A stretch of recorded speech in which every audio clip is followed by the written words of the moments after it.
દિનેશ સોલંકી કરીને છે જે ગઈકાલે એમના મિત્રને ત્યાં ઘંટિયા પ્રાચી ગામે ગયા હતા અને એમને એ દરમિયાન અમુક લોકોએ અપહરણ કરી અલ્ટો ગાડીમાં લઈ જઈ અને એને ધાકધમકી આપેલ છે. આ જે દિનેશ સોલંકી છે એ પોતે સોશિયલ મીડિયા ઇન્ફ્લુએન્સર છે અને રોયલ રાજા કરીને ગ્રુપ ચલાવે છે.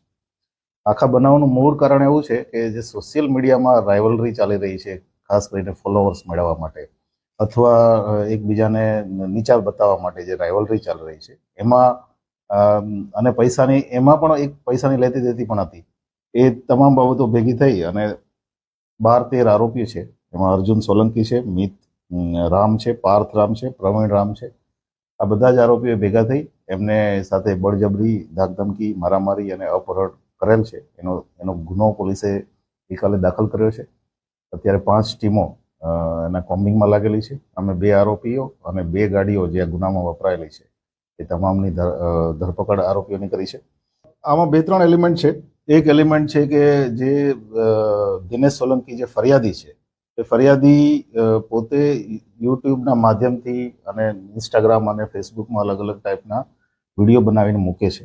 સાથે સાથે એની રાઇવલરીમાં કીર્તિ પટેલ કરીને છે, બીજા ઇન્ફ્લુએન્સર છે, એક ખજૂરભાઈ કરીને ઇન્ફ્લુએન્સર છે. આ ત્રણેયની ઇન્ટરનલ રાઇવલરી ફોલોઅર્સ મેળવવા માટેની અને એના પોતાના ફોલોઅર્સને અમુક કામગીરી સોંપવાની, સામેના વ્યક્તિને નીચો બતાવવાની, આવી પ્રકારની રાઇવલરીને કારણે પણ આ બનાવ બન્યો છે. This is one reason. Second reason, આમાં જે એક મિત રામ કરીને જે આરોપી છે એ મિત રામ આરોપી સાથે આ દિનેશ સોલંકીને પૈસાની લેતી દેતીના પ્રશ્નો હતા અને એને કારણે થઈને થોડા સમય પહેલા એ બેને ઝપાઝપી થયેલી. એ બાબતનો ગુનો પણ દલાલા પોલીસ સ્ટેશનમાં દાખલ થયો છે અને એ બાબતે આખો બનાવ બનેલો છે.